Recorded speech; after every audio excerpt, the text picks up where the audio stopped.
think about the Treant Protector. It's being played a lot in this current patch, but in Southeast Asia, it gets played nearly every game. But a Bat Rider is really good against it. Granted, it is also a very good hero for Quinn, so it might just be a respect ban in that regard to make sure that they will not be running you down. There we have the Darkseer ban, and that forebodes a possible, again, TB pick coming in for Tundra. Which is... I would be surprised if Gaimin Gladiators don't ban it, though. You got the classic Bat Rider remove, the Darkseer, two of the best counters to respawn. I mean, we've seen that even with a Huskar and Pudge, you can cause some trouble, but there will be a point where he can just out-carry you. And another carry that can out-carry you even easier is the Ursa. It's him and the TB. I'm going to assume that's where their last two bans are dedicated going to this next phase. And I'm not sure where that's going to lean us towards next. They could always try and bamboozle play and give like Ace the Pudge in case it's needed and get a different safe laner if they want to. Hell, maybe even Quinn wants to take a crack at the Pudge mid. But there we have the Riki ban. That makes a lot of sense. Tofu was really convincing on the Riki last game. They did not win it, of course, but that entire early game was just a Tofu show. Yeah, I can say the Ursa doesn't have the most enjoyable early game, but he can find success against it. 5 seconds remaining. And with that, you know, they still have so much of this reserve time, but they're going to have to use it. Do you want to ban out that TB? Do you want to be able to answer that? I'm surprised that, again, like mentioned, that they didn't save the Ursa for themselves. It takes a bit to get that Battle Fury, but it does an amazing job against the spiders. He's able to come back and snowball pretty quickly with that Ursa, and we know you can just directly go and fight up against the TB if you ban it, but instead they're having to use both of these bans to get rid of the Ursa and the TB, and going with the Hoodwink to respond. Okay, Hoodwink, it's another Tofu hero. He loves to play it. He spams the hero into oblivion at the moment. Pretty solid hero. Spells are pretty nice to steal, though, for the Rubik, possibly. It lanes well with some nice targets, and you can find the Broodmother in the trees. I think that's specifically, like, the most important thing. You can find the 33 Broodmother scurrying about in the tree line, and that is what they'll be trying to use the Bushwhack for most of the time. Though the downside is that you can be hunted down through the trees, so it does have an adverse effect in that regard. I mean, the Hoodwink gives you this good lockdown for both the Rubik and the Broodmother and whatever else they try to bring out. And with the Terrorblade taken out, they have to figure out something else to respawn. And the Pangolier, it's a decent option, gives you the flexibility, doesn't give away your draft necessarily, though. With the Broodmother, I'm going to assume that it has to be a Topson Pango.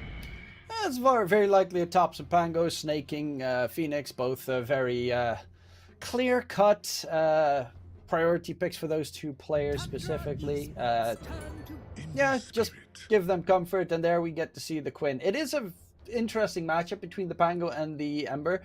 There is, honestly, definitely the outplay potential, but most of the time it does favor slightly the Ember Spirit in those engagements. One thing that I do find a little bit worrying for the side of Tundra is last game they had a struggle with lockdown. A significant struggle. Like, Rubik was all the lockdown they had. This time they have a Phoenix, and you kind of need to have everyone close to the Phoenix. And the only one that really has AoE good, solid lockdown would be the Pangolier. So Topson and Snaking, if they want to have like any egg stunning any enemy, you kind of need to group them all together because Ember's very evasive. Hoodwink is very evasive. The other two are very slow, but for the most part, it should be just A-okay. One, I do think that they should get something with attack speed, though, for the Phoenix Egg in case you can't run away. That's why it is a very good choice to ban out the Beast Moss, because Beast Moss, of course, has that attack speed aura, which is very effective to kill off an egg. 10 seconds remaining. Yeah, and it's just a really good off-laner to remove. And all this is like, well, you have to use your last pick to answer this Phoenix. or you're going to have to deal with the egg in every single team fight. And even then still, it looks like I actually misread that a bit. You will have that last pick, and you'll have to debate, do you want to try to deal with the carry? Do you want to try to deal with the safe laner? You know, what do you want to do? And they just are not interested in dealing with that Timber in game number 2. It's pretty problematic game number 1. One of the main reasons they were able to get the first bloods, create all that space in the early game to get that lead and momentum and to keep this game so contentious. 5 seconds remaining. Yeah, it's an interesting band, the Timber saw. We did see Ace last game. Honestly, it makes a lot of sense because Ace was so good. Like, it's kind of, that was a top tier Timbersaw performance. They lost, granted, but the amount of farm he got, the amount of impact he had in team fights, his item build as well with the Scythe of Ice at a reasonable timing. It was impeccable in his duties there. This time around, will they give him another core that can transition that expertly? They ban out the Doom. Last pick is for Gaimin Gladiators, so we might still get a big surprise off lane for Ace. It could still be the Pudge off lane. That would honestly not be surprising in the slightest. If they want to decide that they want to flex it around. And there's going to be the CK. Okay, that is a hero that we get to see sometimes to moderate success, I would say.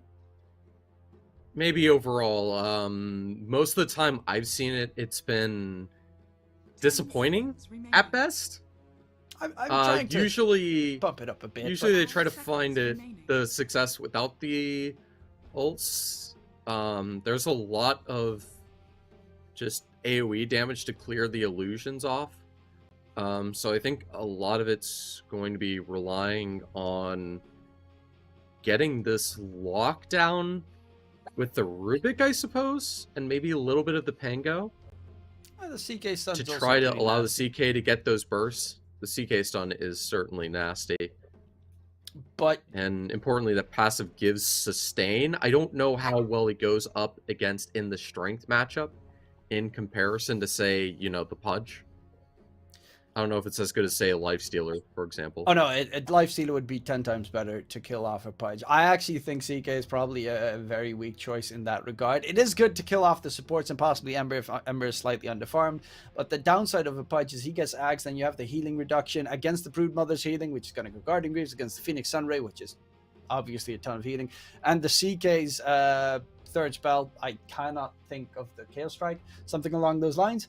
It's just the healing reduction from the Pudge. It almost instantly will lose his CK illusions. Like his goal this game is summon Phantasm, hide in trees, blink, kill support. That's kind of how he's supposed to take these fights. And with the Tide in the mix, their team fight, AoE, control, damage, sustainability is going to be really hard to break through. Like the Tide and Pudge are hard to kill this game. So I definitely am feeling Gaimin Gladiators draft this time to be a reasonable amount stronger. Granted, Phoenix Sunray is very good against both the Pudge and the Tide Hunter. Yeah, I mean, the entire reason they went for the Tide is they needed something that could answer this Broodmother to be competitive. And if there's a game for the CK to find success, I feel like this one should be it. There's not those big damage spellcasters. I mean, sure, the CM and the Pudge can do decent damage, but considering, you know, you always have the passive on those illusions, it's just kind of a battle of who can sustain more. And maybe the burst damage is too much and it's just able to, you know, pop through that strength and crack through the iron eggshell of this defense. It's kind of the big mystery here. And considering they have the Pango with it too, that's pretty good. The team fight is insane. And it does, I would argue the Pango answers the lockdown question for the Phoenix. Just the Rolling Thunder. Yeah, I think a 4-staff or two, like if the Crystal Maiden and the Hoodwink both get a 4-staff, they have kind of destroyed the Rolling Thunder, and then they can get out most of the time. Personally, I'm going to throw my eggs in the Gaimin Gladiators basket this time around. so to hear you're going for Tundra, so we're going to be on opposite sides this time to see who's going to be the correct in the process. But yeah, CK has not, as you said, been as successful lately. Maybe we get to see some blast from the past performance coming out from the Nightfall CK. I just like winning. I don't see any reason that can't be brought out to keep things nice and spicy.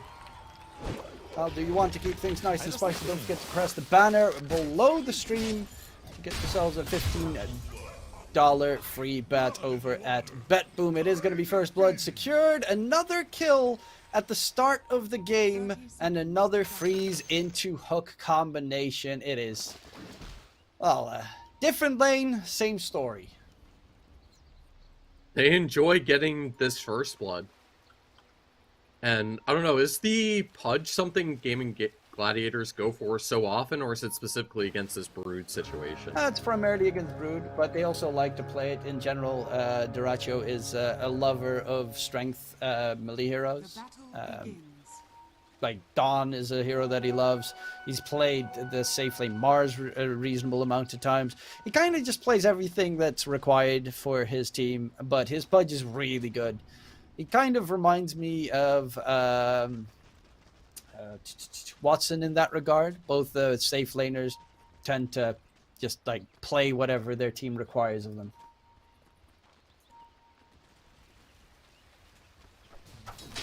Certainly makes enough sense. Field Crash did connect there. I almost thought it just completely missed and didn't connect. Level 1's going to be nice for the Ember. I feel like once it gets to the level 3, that's when the Pango has the chance to really get that burst damage through and turn things around. Yeah, that top lane, we've seen it previous game that it went horribly wrong with the freeze into hook combination. Speaking of which, they're going to try it again. Saxa gets dragged back. There is no rot yet for Duracho, so he cannot realistically run down the Rubik, but you do that one more time and the Rubik is dead. So you got to be a little bit careful in that regard. Towards mid, Thompson's got himself already 3 denies. That's not too shabby. And in the other lane, I'm actually wondering if there's even a good possibility for a kill fest there, because Tide's hard to kill, CK's kind of hard to kill. I guess maybe the supports in the bottom lane could be killed off in the process. I think mid is probably the lane where we're going to see most of the kills happening, because these guys are kind of wild, especially Thompson. He's known for being, you know, obviously 2-time TI winner, but also a little bit of a a wacky performer in regards to being called the pub star, because he tends to just want to run you down every single time. Oh, that's a nice catch. Bottom lane, Snaking's going to get taken down. Good bushwhack. Toxa in the meantime just got hooked again, and that is going to be 3 kills for Gaimin Gladiators already. And they're even looking for 33. He's trying to heal up with the Insatiable Hunger. Lifesteal is pretty nice, but Duracho, he's pretty scary on that Pudge. They're making sure not to give him the space to be able to regen it early. And again, Gaimin Gladiators. Man, this early game is always so strong from them. Ready to take the fights, to take the competition. Well, they are pretty aggressive on their part.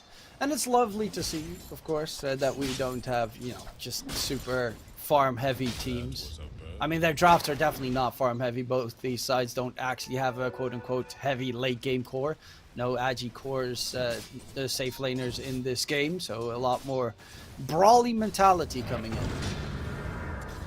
And it makes for entertaining Dota. That's kind I enjoy when things become a bit of a brawl fest. Your teams encouraged to do so. Guess he was just focused on last hitting that creep while respecting the shield. I'm going to trust that it was a bit of a whiff on that swashbuckle. Shouldn't be the biggest deal though. But is they're waiting for this level 6 on this entire off lane to be able to compete, because CM Pudge is such a strong combo. Currently, Quinn is having a very good time in the mid lane matchup. Definitely knows the matchup between an Ember and a Pango. Pango has problems killing off the Flame Guard, and that's why you can pretty much run him down most of the time. Keep him away from the creeps and you get all the loss that's needed. Bottom lane, Ace is taking a lot of damage here. Does not have a point in the Kraken shell, actually. So Ace is in trouble. Body blocks, are they going to happen? Nice bushwhack comes in. The slow onto Nightfall as well. And now they want to go back in. They've got themselves a Mango to try and get the splatter. But it will be the drag back from Nightfall. It's nice minus armor. Snaking barely survives. Nightfall barely survives. It's very scary for both these sides to stay in the lane. There we go. And I mean, if there's one character that normally should be good with the sustain, it is the Chaos Knight. The fact that he's having such a rough time early is telling of how dominant these lanes are on the side of Gaimin Gladiators. Just having to sacrifice these supports time and time again to keep these cores alive, getting their last hits. A good, respectful high five. Always, hashtag Tofu, big fan. He's really good. At his laning spade specifically, he is insanely talented. Towards mid, Quinn is honestly doing an insanely good job this game, where he struggled last game on the Huskar. Got that last pick against the Primal Beast. It did not pay off as well as he would have liked. A nice bottle refill there by Tofu to make sure Quinn does handle his lane superiorly. 33 is going in on Duraccio. The damage from Gaimin Gladiators is not enough because the healing from the Broodmother is up to snuff. Drag back as well. They're going to surround Celery. Going to get the kill secured. The chase should be more than plentiful, and Celery on that Crystal Maiden will be taken down. Saxa with a double kill. And yeah, this is what I've seen a lot of the time. Last game, of course, the Pudge plus Crystal Maiden won that lane. But I see a lot of games where the Pudge actually loses because Insatiable Hunger healing, like the initial burst damage coming out from the Pudge is great, but then Insatiable Hunger healing comes out and then it gets really dicey afterwards. Towards mid, a lot of damage coming out onto Quinn. Double damage, gets picked up by Thompson. This is very scary for Quinn. He's going to get taken down. The Bushwhack comes in a second too late. And now the two supports are going to hunt down for Saxa. They do have the slow. Tofu, can they take down the Rubik? And he's going to go expecting to already lose his life, so trying to man fight. Might be able to scoop up that bounty. Actually denies it in the process, but will die. Tofu with a double kill. 4-0-1 on Tofu. Again, looking pretty good for the Hoodwink.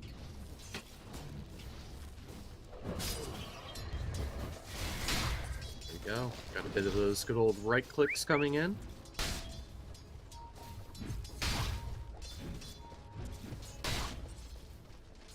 Well, Ace is winning his lane quite convincingly on the Tide. Has almost got his Ravage available as well. So then everyone needs to be careful if they're going to go for any tower dive shenanigans. But yeah, this Tide is loving life. CK is not very well suited for taking out a Tide, because he does have also that AoE armor reduction. Ooh, Duraccio gets caught out in the top lane, and yeah, Broodmother is not a hero that you can easily counter with the Pudge pick. It's a hard hero to beat.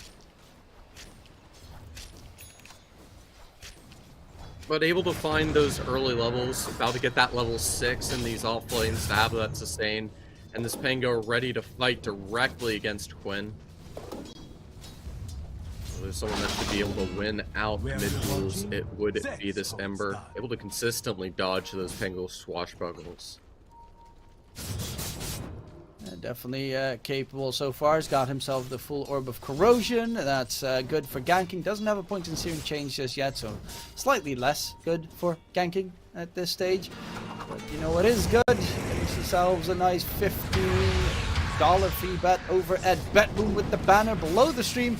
Currently Rolling Thunder from Thompson will not be able to catch on to Tofu, and his Rolling Thunder has ended. They have no way of holding him in place without the Searing Chains available on Quinn.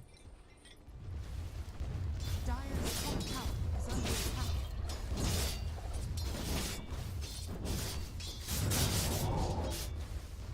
Radiant's middle tower is under attack. Dire's top tower is under attack. Dire's turret has been killed.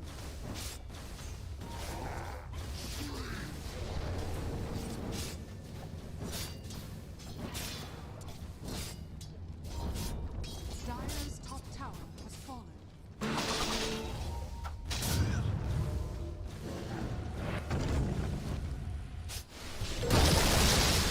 Oh,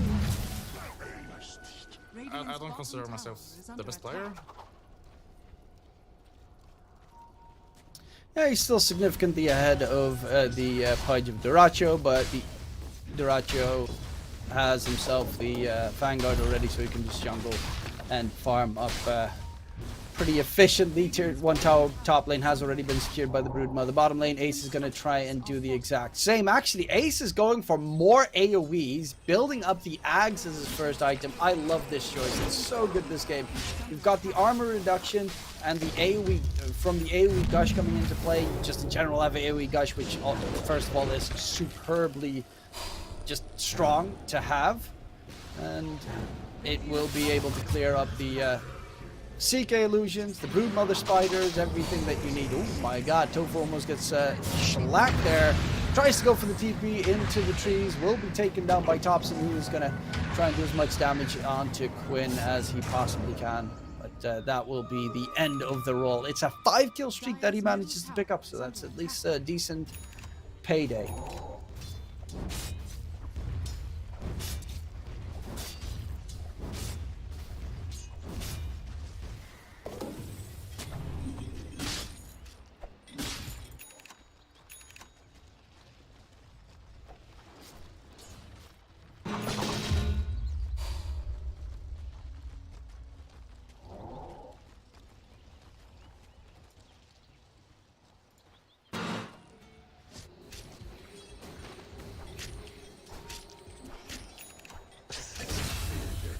Radiant's middle tower is under attack.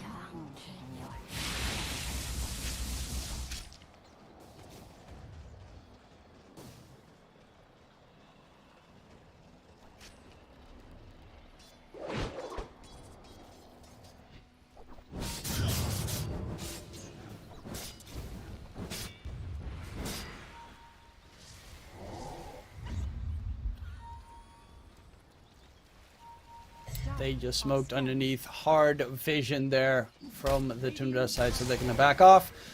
They know a gank attempt is coming, and they will make way of it. Yeah, Nightfall's just going to go to the other side of the jungle. He's got his armlet done. He's going for the Echo Saber afterwards and just farm to his heart's content.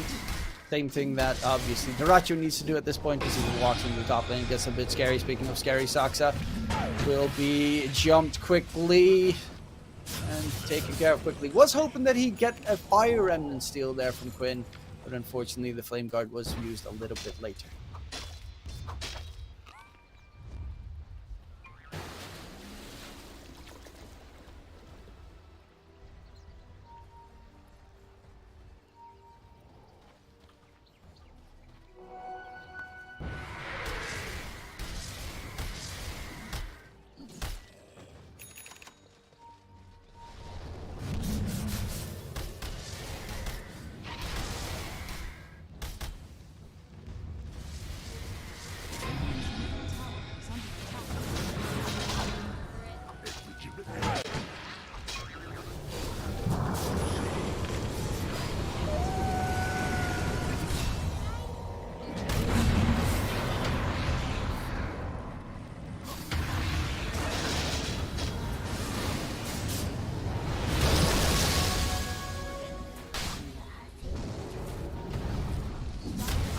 Getting ran down.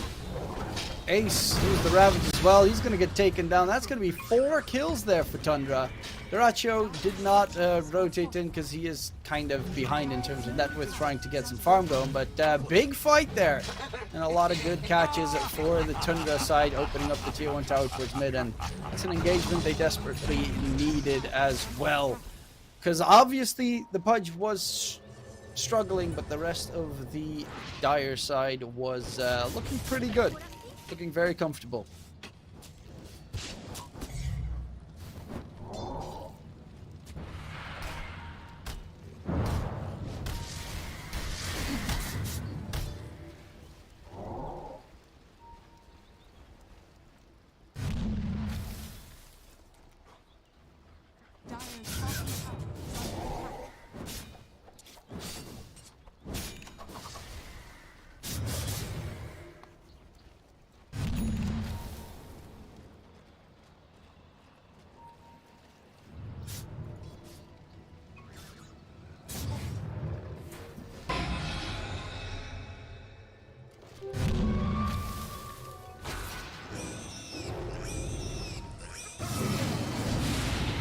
facility in the trees will be caught out by a nice Tundra catch coming into play. And Ace, his Aghanim Scepter, is getting closer. The Axe is actually a very big pickup if he can get it, even though he only has level 1 Gush at this stage, so that would be a little bit sad. But the Tide is still not the easiest hero to kill, because if you go for the Tide, they can TP in pretty quickly to help him out. But top lane, that's where the ganking squad is heading. They're looking for Dyrachyo again. Will they be able to get a kill? Dyrachyo pops his ulti, gets the Nom Nom on the Rolling Thunder, gets the Rolling Thunder completely interrupted, and oh my lord, a huge kill onto Thompson, but the stolen freezing field almost gets rid of Dyrachyo in the process. They should be able to find Saksa as well, and that will be a second kill for Gaimin Gladiators. The gank attempt has failed for Tundra, and that is because, well, BKB Piercing is there with the Pudgel. It will pierce indeed, and it just pierces a bunch of kills, and we just go back and forth once again. And it seems like Tundra are completely willing to adjust to play this bloody play style, just fighting back and forth, and able to find the success. You know, the Terrorblade, it was a bit of a clawing fashion, having to fight through, but the CK's able to be a lot more successful early, and you can see that as he's in the top of the net worth charts. And they're setting up for him to take control of this game once again. Rely on just the legendary presence of these stand-ins to create the space needed. Let's see, Tundra, they are currently 1k ahead, and Quinn is gonna say hi, immediately disengage, trying to get the BKB. Once they have BKBs on the side of Gaimin Gladiators, they have a lot less to fear because there is no BKB piercing effects available. They are going to get a big catch, and that's why they went for the Tofu Hoodwink, because Bushwhack is very good in catching out the Broodmother that likes to run through the tree lines. 33 will falter, but towards mid Dyrachyo, he's underneath the tower. It's very risky. Actually, in comes the Ember, going to say hi. That's going to be Quinn. Onto his dear opponent, Saksa, but the Rolling Thunder in return could be a bit of a problem. Sleight of Fist, the Phoenix Egg has been dropped. Big jump away by Quinn in the process. And will they continue for more? It seems that's not going to be the case. And Ace has his Aghanim Scepter now done, so a lot of damage to be thrown out from the fight. Doesn't have a Ravage available. Dyrachyo staying back, goes for the hook and actually drags back Thompson. Doesn't have a Rolling Thunder available, but Dyrachyo might have put himself in an awkward spot. The Snaking just burning him down with the Sunray damage. Quinn has fully healed up. Can they get the catch onto Thompson? It seems that will be the trade-off. Again, Dyrachyo falters. They do manage to find the enemy mid. Oh boy, now with that, this Phoenix trying to run. They don't want to lose more after this Pango. Able to save the Rubik just momentarily. Man, those Broodlings doing so much damage. Sam's able to get that under control. And back to farming they go, waiting for the rest of the team to respawn before they go to skirmish once again. And what better way to reflect how close this game 2 is than these BetBoom odds. Tundra and Gaimin Gladiators deserving this upper bracket slot for this upper final. Well, that is indeed the upper final. Winner of this best of 3 heads on over towards the grand finals. There is another match after this series that will be Team Straight versus Entity. We'll be facing up against each other to see who is going to make it towards the end of the run here.